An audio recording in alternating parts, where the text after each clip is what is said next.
Hey guys, it's Jade from Boho Bookworm. Today I'm going to show you what I'm going to be reading this weekend. Now, I'm not going to get a lot of reading done once again because life is just way too busy. I'm finally back at work, so I'm actually working on both Friday and Saturday. I am also busy moving into my flat, and as you can see, there is still a lot of furniture I need to assemble, from a desk chair, 3 bedside tables. They're all there waiting to be constructed, and I tried, and I'm just really bad at DIY, so yes.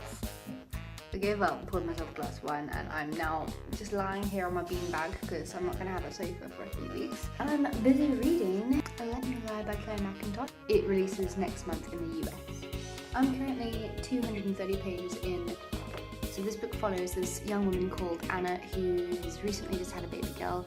She's busy grieving the loss of both of her parents who committed suicide a year earlier, but she is starting to think that perhaps they weren't depressed or suicidal, they were in fact murdered. But as she starts to question that theory, she starts getting threats that if she doesn't stop and if she gets the police involved, then things are going to get dangerous. The first part of the book had this really paranormal element that was so different from what I found in her first book that I absolutely loved, called I Let You Go. And I really wasn't sure where this book was going to go. I was like, wow, like it had such a different feel from the first book of hers that I read. Like it's like 2 different authors pretty much. And I wouldn't say that this book is anywhere near as suspenseful. And on the back it says, lose yourself in the most anticipated psychological thriller of 2018. I really don't actually feel like this book is that much of a psychological thriller. I wouldn't even say it's a thriller. But it is very interesting, just a bit lighter than I was expecting, if I'm honest. When I got to part 2 of the book, the paranormal element evaporated. You find out what happened to the parents like halfway through the book, so I was starting to wonder, like, geez, like what's the rest of these pages going to be filled with? But it's actually turning out to be really intriguing, and I am interested to see where it goes. You still aren't 100% convinced who the baddie is, I guess. I mean, it's kind of portrayed who we're supposed to believe is the baddie, but I'm kind of thinking, oh, but it could be someone else. I don't really know. So it is like, it's a very different kind of whodunit in a way, but it's just very, very interesting. I definitely think it's a book where you're gonna make assumptions and theories, and you know, you're always going to be questioning them, you know, am I right, am I wrong, you don't really know. After this, I am hoping I can get through this. I've got a little bit that I can read now before I put on some salmon, which I am busy marinating in like a lemon juice, lemon zest, chili, garlic, olive oil marinade, and I'm going to make some sweet potato mash. So I'm going to read a bit of this and have my glass of wine while I have some time to myself, because the boyfriend is at a job interview. So yeah, really nice. For my first time alone in this beautiful flat. That's still pretty bare, but it's slowly coming, right? So hopefully I'll finish that book this weekend. You can find my full review on it on Goodreads, or if you are an Instagrammer, I have a Bookstagram account called boho_bookworm, and I do my full reviews there too. Hopefully, now this is going to be a very different book for me. Hopefully later this weekend I'll be picking up Still Me by Jojo Moyes, which is the 3rd book in the Me Before You series, which follows Louisa Clark. She is this woman that decides to look after this disabled man called Will Traynor, and she has to try and help him love life again before he takes himself off to this organisation in Switzerland where it's legal to kill yourself, because he's just really not happy with life, and you know, he's disabled and everything he used to do he can't do anymore. Unfortunately, spoiler alert for those of you who are still busy reading or haven't read Me Before You, Will Traynor does die at the end of book 1. Book 2 is what happens after his death.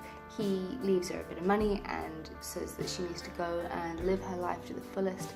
And in book 2, I honestly hated it because it felt like there was no character development. She didn't do anything that he'd asked her to do. She spent her time working in this awful airport, and it just was like, you know, she wasn't doing what he really wanted to do. But now I hear that book 3 is really good, it's getting really good reviews, apparently it's really funny as well. And she takes herself off to New York, where she tries to keep afloat this new relationship with this ambulance driver called Sam, who she meets in book 2. The reason this is a bit different for me is because, as you know, if you watch my channel regularly, I do thoroughly enjoy thrillers, but my boyfriend has said to me that perhaps it's a good idea that I read something a little bit lighter. I think he was kind of hinting a bit more towards non-fiction, but as this book has been on my radar for a while, I've been so excited to see what happens and see if it can actually redeem the whole Me Before You series. I have to pick it up. Plus, it's February, it's a month of love. Who couldn't resist a good love story? On that note, boyfriend and I went shopping for about 3 days to try and find me a romance book, and it didn't go very well. I'll insert some footage here of me and Mark going book shopping, and it was just the biggest fail. Enjoy. We're going shopping. Mark's gonna choose me a book. He wants me to read a romance and stop reading so many thrillers. Why? Because you're bonkers. I'm not bonkers. What's the reasoning behind this? Tell the world why I have to stop reading thrillers. Positive influences.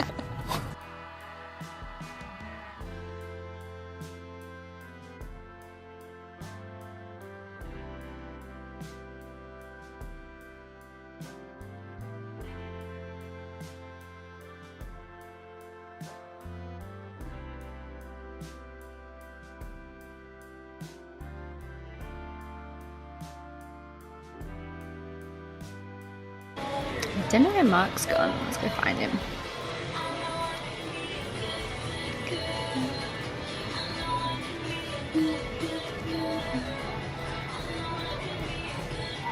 What do you have?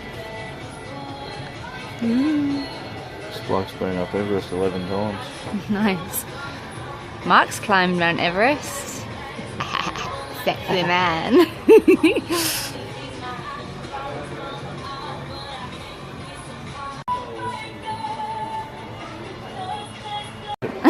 Saw these ones online for $20 that look pretty good. Yeah, this is so exciting. Kettle shopping.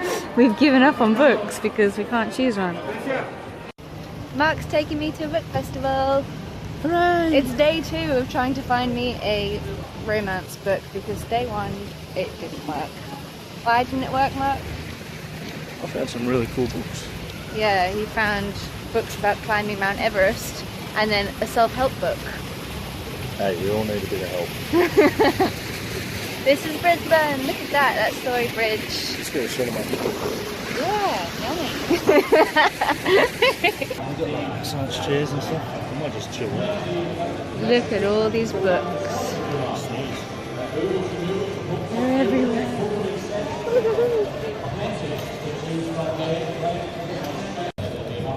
An adult's playground. This is better than a sex shop.